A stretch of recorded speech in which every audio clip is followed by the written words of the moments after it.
Dans l'œil du Var aujourd'hui, on est à Roland-Garros, évidemment, parce que Roland-Garros continue. Et oui, c'est pas parce que Nadal est éliminé que le tournoi s'arrête. Loin, loin, loin s'en fout, même si, bon, aujourd'hui, Paris pleure un petit peu quand même. Je sais pas si c'est Nadal qui pleure, mais Paris pleure beaucoup quand même. Beaucoup d'interruptions à cause de la pluie. On parle de Nadal, ou plutôt de ce qu'il y a sans Nadal?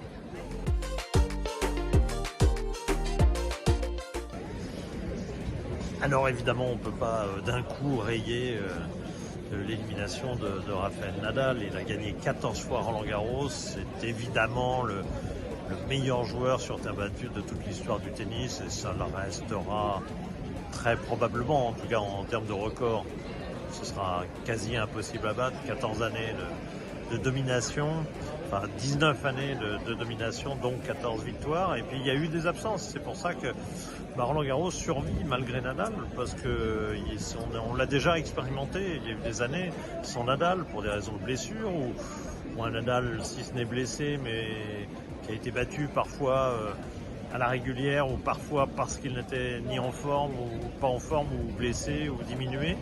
Bref, Nadal ne gagnait pas toujours, et ces années-là, eh bien Roland-Garros a continué, parce que Roland-Garros, c'est une folie, c'est une ambiance, c'est une habitude, c'est une coutume, ça dépasse largement, quel que soit le joueur, ça le dépasse évidemment tout naturellement, même si Nadal incarne littéralement Roland-Garros. J'ai vu de manière amusée, d'ailleurs, je crois que ça venait d'Angleterre, un tweet, quelqu'un qui disait « Est-ce que vous allez rebaptiser le central, le Rafael Nadal ?»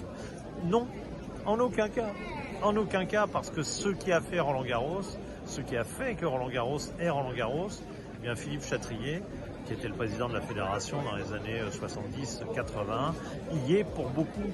Et plus important que ne le sera jamais un joueur, même Rafael Nadal, pour Roland-Garros, parce que quelque part c'est lui qui en a fait un vrai stade de tennis, qui en a fait un véritable événement et qui a fait grandir Roland-Garros, alors qu'avant lui, Roland-Garros était quand même dans l'ombre, assez largement dans l'ombre de Wimbledon, voire de Forest Hills. Il n'y a que l'Australie qui était considérée vraiment comme le 4e des grands chelems, et qui depuis d'ailleurs a regagné un petit peu dans le cœur des amateurs de tennis.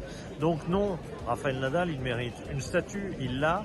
Il mériterait, je trouve, un rôle d'ambassadeur de Roland-Garros. Ce serait quelque chose de formidable que d'avoir Rafael Nadal comme signature autour de Roland-Garros.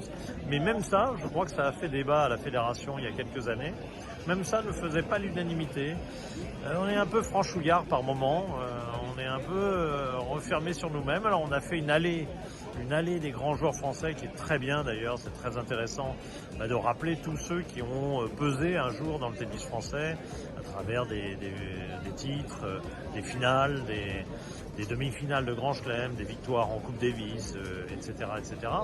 Et c'est très bien que c'est pu marquer le territoire en quelque sorte des joueurs français à Roland-Garros, qu'on ait fait cette allée des grands joueurs français.